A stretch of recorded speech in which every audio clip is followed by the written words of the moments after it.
যাচ্ছে দর্শক মন্ডলী, আপনাদের ভাঙা মনকে চাঙ্গা করতে এসেছে আনিস ভাই। অত্যন্ত সুন্দর মনের মানুষ, ভালো মনের মানুষ, স্বাধীন মনের মানুষ, ভদ্র পরিবারের মানুষ, ভদ্র ফ্যামিলির মানুষ। মোহাম্মদ আনিস বন্ধুনার ভাই, ওয়ারলেস ভাই অত্যন্ত সুন্দর মনের মানুষ, বড় পরিবারের মানুষ, বড় পরিবারের মানুষ, সুন্দর ফ্যামিলির মানুষ। ওয়ারলেস ভাই, ঘোড়ার নাম ঋতুরাজ,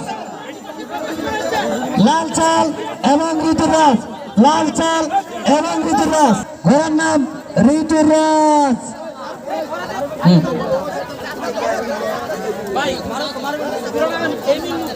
আমার বলছে ঘোড়ার পিছন থেকে কেউ ঘোড়া ধাওয়া করবেন না। ঘোড়ার পিছন থেকে কোন ভাই দর্শক ঘোড়ার পিছন থেকে ধাওয়া করবেন না। আবারও বলছি ঘোড়ার মালিক এবং চার ভাইদেরকে ঘোড়া খেলবে। হ্যাঁ ঠিক আছে, পিছন থেকে ধাওয়া করবেন না। কি হয়েছে, কি হয়েছে রেফারি সাহেবরা বলবেন খেলা কি চূড়ান্ত? রেফারি সাহেব কে জাহাঙ্গীর বাবা, খেলা কি সঠিক?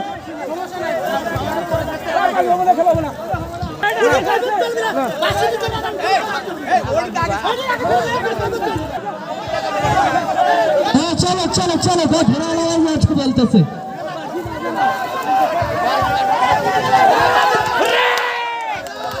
আরে টেনশন করার কারণ নেই। দেখো এই যে সাদা ঘোড়া, সেটা বাঘ তো বাঘই রে।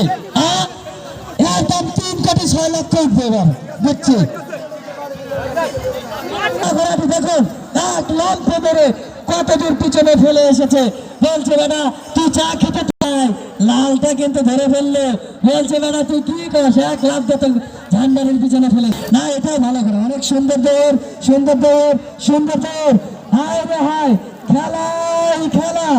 দর্শক মণ্ডলী দেখলো আসলে এই ঘোড়াগুলোর খবর।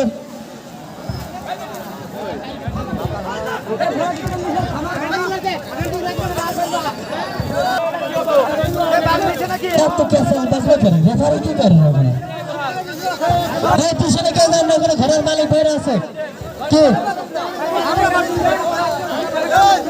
ধাওয়া দিচ্ছে? কখন ধাওয়া দেয়? এত বলি যে ভাই ধাওয়া দিয়ে না, ধাওয়া দিয়ে না। দেখেন তো কেমন লাগে এগুলো। সাংবাদিক ভাই রিপোর্ট দিয়েছে, সাংবাদিক ভাই রিপোর্ট দিয়েছে যে খেলা চলার সময় ধাওয়া দেয়, এগুলো খুব খারাপ জিনিস। সাংবাদিক ভাই রিপোর্ট দিয়েছে যে এইখান থেকে লোকগুলো এরকম করে কেন, এখানে এত গ্যালারিং করে কেন? মালিক ভাইদের বলি নাই? ভালো মনের মানুষ আপনারা, একটু দয়া করে এই যে মুরব্বীগুলো আপনারা কথা বলেন, ওটাকে আশা মামা নাকি? সম্ভবত আশা মামা, আপনি কিন্তু পরিচিত মানুষ মামা, একটু দয়া